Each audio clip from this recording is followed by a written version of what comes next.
Hey, what's going on, y'all? How we doing? How we doing? Yeah. So it's over for the Knicks.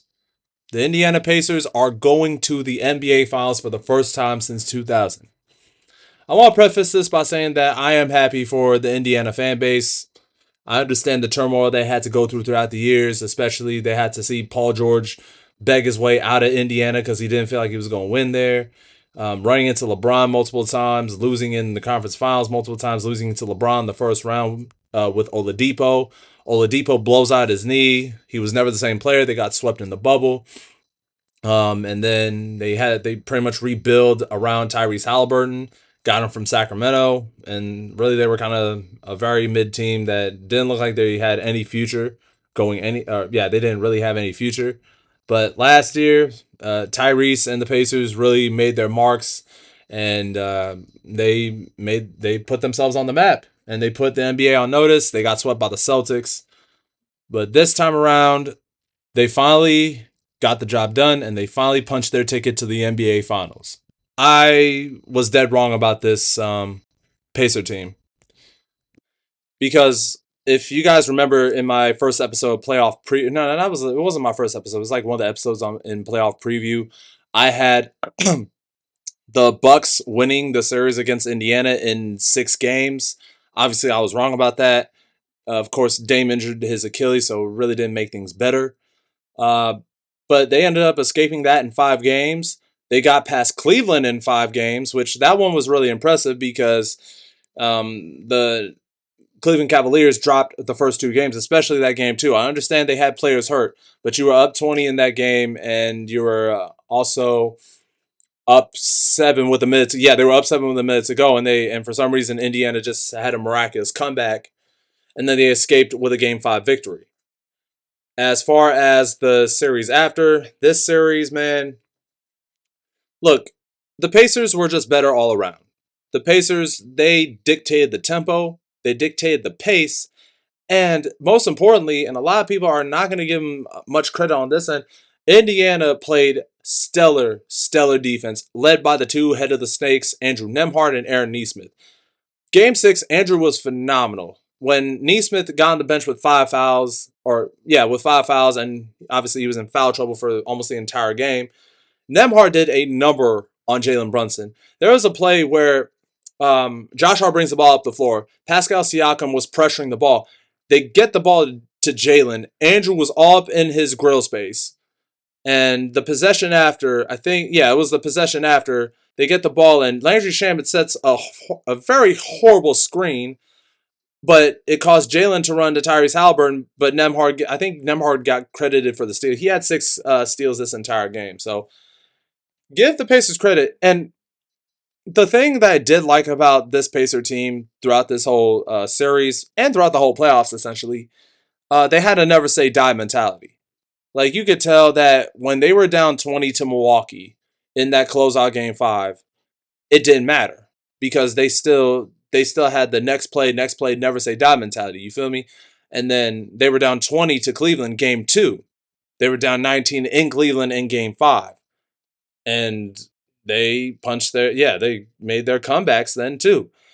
Game 1 of this series, they were down 17 with 6-7 minutes to go, and I thought the game was over because I thought for a minute there Indiana was lacking so much focus, especially on where they fouled a lot of 3-point shooters. Well, they fouled 3-point shooters. I think it was back-to-back possessions in that game, but they hung in there and they didn't give up on the play. They didn't give up at all.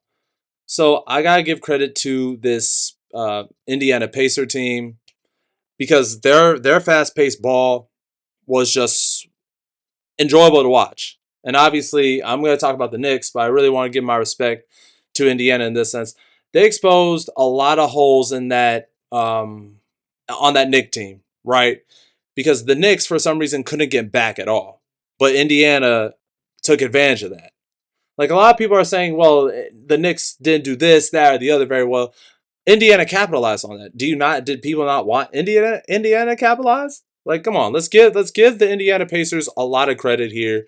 And Rick Carlisle, look, the guy has got so much heat for that series he had against the LA Clippers when he was a Dallas Maverick coach and he was coaching Luka and Porzingis, there was a lot of, I don't want to say drama, but there was a lot of rumblings about Rick Carlisle being an overrated coach. He can't coach Luka. He can't put Porzingis in the right positions as well, which it was true. But again, it was kind of on Porzingis for not posting up Nick Batum and Marcus Morris Sr. and Paul George being your tallest players and Zubats being on the bench. And Ty Lue adjusting his scheme to go small against Luka and company because he felt like Pat Bev and Zubas were getting hunted every single pick and roll. Once the Clippers adjusted, Rick Carlisle didn't really make any adjustments. Now, could you also credit that for Luka and Rick Carlisle having like different personalities? Because at the end of the day, Luka and JJ Redick, their personalities mesh with each other. Luka and Jason Kidd's personalities mesh with each other, which is why the Mavericks went to the finals. It just didn't work between Luka and Rick Carlisle because I guess I'm assuming Rick wanted things done one way, Luka wanted to do things his way. Maybe it's just like a clash of personalities, different personalities, which is why Rick ultimately got the boot from Dallas after what was it, like 14 years with that organization, winning a chip there, and this is his first final since 2011. So give credit to Rick. He's a really good coach, and he's one of the most underrated coaches in the NBA. Now, I want to get to the Eastern Conference Finals MVP himself, Pascal Siakam. I've been banging on the drums that Pascal Siakam is probably the most underrated and underappreciated player in this league because think about it. When the Toronto Raptors won the 2019 NBA title, Kawhi left that team. I mean, we all know this. But no one gave that Raptors team a shot to win it without Kawhi. But they had an incredible season that year. They were second in the East. They got to a game 7 versus Boston, where they got a game 7 in Toronto and they got eliminated, quote unquote, in Toronto because obviously it was in the bubble. But one thing that stood out to me from that point forward was the growth of Pascal Siakam's game. And Pascal Siakam really started to flourish as an NBA player without once DeMar DeRozan and Kawhi Leonard both left the squad. Obviously, DeMar got traded, Kawhi signed with the Clippers, like I just said. I'm not going to go through all that. But he's showing the world on the biggest stage that, look, this is what I did when Kawhi left us. This is what Fred VanVleet did and Norman Powell did and OG Anunoby did when Kawhi left us in 2019. Obviously, Fred and Norman Powell got eliminated in the first round. OG Anunoby, well, obviously Pascal sent his old friend home, and Kawhi Leonard got eliminated in the first round with Norman. But Pascal Siakam showed that this is what I did with Toronto. But now he's on a team where they have the focal point of an offense with Tyrese Halliburton, right? Which is fit for for a player of Siakam's caliber because this is what he did next to Kawhi Leonard and and obviously he wasn't the player he was next to DeMar DeRozan, but he was at times their second best player, and obviously not Norman Powell, Fred VanVleet was their second best player in that run to the finals as well. So now he gets a chance to do it again, and he had to eliminate his old friend OG Anunoby as a result. Now, I think we gotta stop calling Tyrese Halliburton overrated too. We gotta stop calling him overrated because every time we call him overrated, he has a good game. He performs very stellar. He performs stellar ball, man. Tonight he had 21 and 13. Let me look up Tyrese's averages for the series because obviously he didn't play well in game 5, but obviously that was a throwaway game for them because they wanted to win it in front of their home crowd, which honestly I thought that wasn't a smart idea, but hey, it paid off. So yeah, he averaged 21 points in this series, 10.5 assists with 6 rebounds. He had 31 in game 1, 14 in game 2. He didn't play great. Game 5, he had 20. And game 6, he had 21 and 13. He pretty much he didn't really play great, but the thing is, they didn't need him to. He was playing, well, from an offensive standpoint, when you look at points, he didn't play great, but he did everything else that the team wanted him to do. Because Tyrese Halliburton's a pass first point guard. And obviously, he's one of the best facilitators of the ball, and he's a really good passer, too. So I want to give all my respects to this Indiana team because that franchise has been through a lot. Their fans have been through a lot, and Miles Turner, man, I want to get to him real quick before I address the New York Knicks because I really have a lot to say. Miles Turner is a dog, man. Miles Turner is a beast defender, not a great rebounder. At least this series he wasn't. There were like a lot of games where Miles was in single digit rebounds, but he's a dog. He's a dog on both ends of the floor, and I think, in my opinion, if you look at the stats, you would say Karl Anthony Towns outplayed him. Realistically, Miles Turner and tonight Thomas Bryant, excuse me, were the ones to outplay him. You know what I mean? If you watch the games, it's not the stats say Karl Towns outplayed Miles Turner, but if you watch the series, it was the other way around. So, and Miles has been in this league for 10 years, which him and Devin Booker are the only two people from that draft left that are still with the teams that drafted them. Obviously, Devin's with the Suns. But the thing about Turner that really stood out to me was his overall toughness. I think he is tougher than, obviously he's tougher than Cat. I've always felt that way going, and even going into this series. But you know, he stayed. He man, he just persevered throughout the years because there were a lot of times where he was throwing in trade rumors to the Lakers for Buddy Hield when we were trying to trade Russell Westbrook. Like a lot, like one common trade rumor was, you know, Buddy Hield and Miles Turner. But I'm happy for the guy, and I'm happy that Indiana kept him because he's the heart and soul of that team. You could tell that he is the heart and soul, and you know he is Indiana. You know what I mean? You might as well give him the keys to the city. So again, I want to give my respects to all of Indiana, their franchise, their club, their coach, their best players, and so on and so forth. Now, I want to get to the New York Knicks. Orange and blue skies. What a disappointing way to end your season.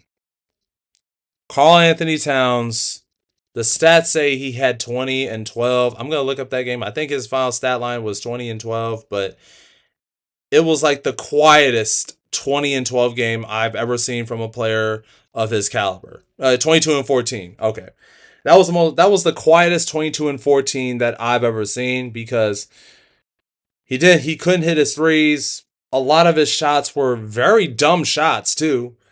Obviously, he tried getting things going, and he was missing from the free throw line. He was 6 out of 10, and a lot of these free throws, man, his inability to hit timely free throws obviously came back to bite the Knicks in their butts, man. Karl Towns, the thing I don't get, bro, why are they running so much drop coverage? It's bad enough. Okay, Karl Towns is dropping back. That's bad enough. Why are you even running drop coverage anyways against this Indiana team? You know that's what the Pacers want you to do. They want you to drop because why?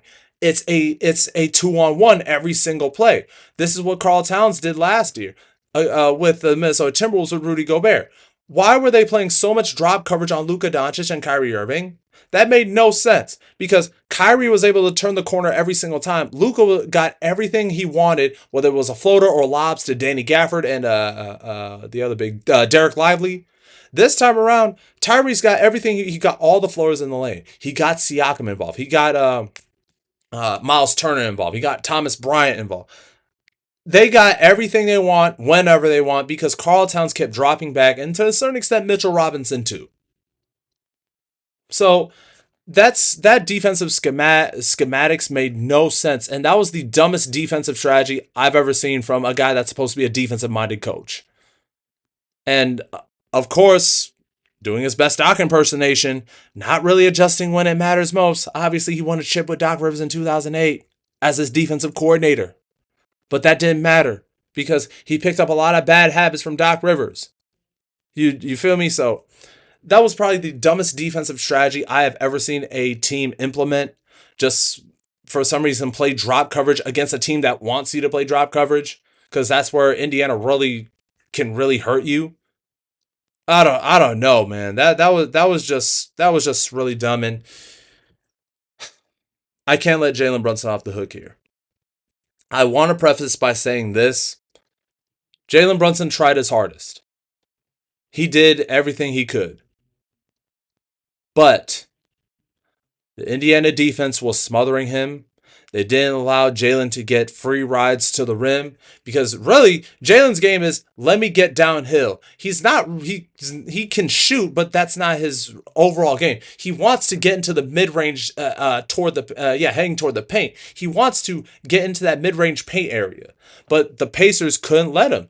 Every time Jalen tried to drive the ball to the lane, there was like three defenders waiting for him. There was a backside defender waiting for him. They were waiting to blitz him at every opportunity. But Jalen Brunson kind of started this mess with turnovers of his own. Some of the turnovers were absolutely avoidable. Like he was making sloppy passes, creating an extra dribble for no reason, which gets picked by the Indiana players, bro. I don't get it. That Jalen Brunson was absolutely god awful in this game. Again, I want to credit the Indiana defense, and again, Jalen tried his hardest. He he tried, but when the house is on fire like that, you can't turn the ball over. And him and Bridges were the main causes of that. Now let me take a look at the turnover battle in Game 6 because this is what Charles Barkley said. The Knicks had a total of 17 turnovers. 17. And then they were 17 of 26 from the free throw line, and they were 9 of 32 from three. So you couldn't hit threes when it mattered most. You turn the ball over, and you can't hit free throws at critical points of the game. And yes, 17 for 26. Like a lot of y'all might say, okay, if they hit 9 more free throws, it would have been a 117-125 game. No, a lot of these free throws were momentum shifting free throws. You feel me? Like it was that big of a deal when Karl Towns missed those 2 free throws. And guys like OG couldn't hit him when it mattered most. Josh Hart couldn't hit him. So these were like momentum shifting free throws that could have really made a difference in the game. So where does New York go from here? You should not have lost game 1. You should not have lost game 1 in the fashion you did. Because it would have been a 3-3 series going back to New York City. You could afford to drop game 2. It was game 1 you could not lose. It was game 1 you could not lose. But you did. And the Indiana ultimately made you pay for it. So this was just a very dumb coached series. Look, I'm going to give credit to Rick Carlisle with inserting a really good defensive strategy on Jalen Brunson and Karl Towns. But at the same time, I have to really undercut it by saying this was the dumbest strategic, the dumbest strategic schemes by a guy that's supposed to be one of the best defensive coaches in the NBA. And the offense was just so non-existent, bro. Like, Jeff Teague said it on his podcast, the Knicks are losing because of one thing. There's a whole damn shot clock, and Jalen Brunson's dribbling the ball for 17 seconds. Which, looking back at the tape, watching this game, I could see why Teague said that. Because that's where they really lost, is because they couldn't really create offense because it's just dribble, dribble, dribble. And this is one of the things that, and I don't want to get too much into this, that I talked about in my series recap about the Clippers Nuggets series. I talked about it briefly with James Harden. This is what I really didn't like about James in Houston. It was the same thing. James did the same thing with Houston, and it cost them a lot of timely playoff games. And because of that, his offense got so predictable. The Warriors were able to stagnate him, and the Spurs were able to stagnate him, and then later on the Lakers were able to stagnate him. And then eventually it caught up to the New York Knicks. And this was supposed to be a better team than they had last year. And they only lost. Okay, I'll be fair. They lost last year because OG Anunoby got hurt. Fine. But you don't lose this year. There's no excuses to why you lost this go around. No excuses. No freaking excuses. But not all hope is lost. I mean, look, I'll give New York this. They deserved to be in the conference finals because they had to fight against Detroit and the Celtics. They were in dogfights with both those teams and they got out. But I want to say this. I did see a lot of these red flags in truth in that series against Detroit. in their two losses they got, which were both at home, and this is where it was like a telltale sign of what was to come in the playoffs. You don't play the way you did against. You can afford to lose those type of games against Detroit because of their inexperience. You can't do the same thing. They virtually did the same type of things in the Indiana series that they did in the Indiana series and the Detroit series as well. They did a lot of that stuff too. They were just lucky Cade Cunningham couldn't come up with timely buckets, and guys like Tim Hardaway Jr. and Tobias Harris couldn't hit shots when it mattered. And obviously Jalen Duren being their only big guy out there, um, it was too much for them to overcome. So yeah, Jalen had a lot of great playoff moments this year, and the Knicks as a whole they had great playoff moments. So sure, they earn my respect in that sense, but you cannot lose this series in the fashion you did. If you won game one, lost game two, and you won game five or something like that, okay, fine. But there were a lot of red flags in that Detroit series that it didn't really show against Boston, but it sure as hell showed up here.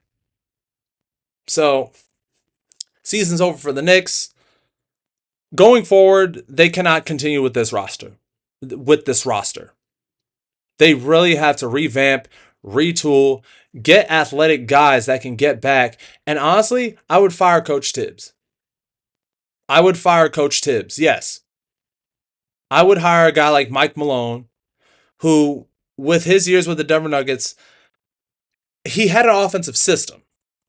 That system worked beautifully. And obviously, the players that came along helped him win that 2023 championship. So I would hire a coach like that and get players. I would definitely re-sign DeLon and Landry Shamet. I would definitely re-sign Josh Hart. I would definitely extend Bridges. But they need other guys, like let's say a Cam Johnson, to come off the bench to give him an extra spark and an extra bit of shooting. They might need to sign a guy like Luke Kennard. They might need to sign like athletic forwards that could battle with the Indiana Pacers, which is why, in truth, that's why they kind of got Bridges and Anunoby, right? And so, but they were more suited for the Celtics than the Pacers because the Pacers played very fast and the Knicks played uncharacteristically slow and sloppy. So I don't know, man. New York, I don't know what to say. This is just a disappointing ending to what was a really good season for them, and they had a good year. So I'm not going to undercut that. But this specific series was just disappointing. So I'm sorry, Stephen A. Smith. I am sorry, Spike Lee. Y'all are guys probably might make it back next year, but it's gonna take a whole lot for y'all to make it back here next year and to punch your ticket to the finals. You're definitely gonna need a lot more than what you have right now. You have a long off season to think about this.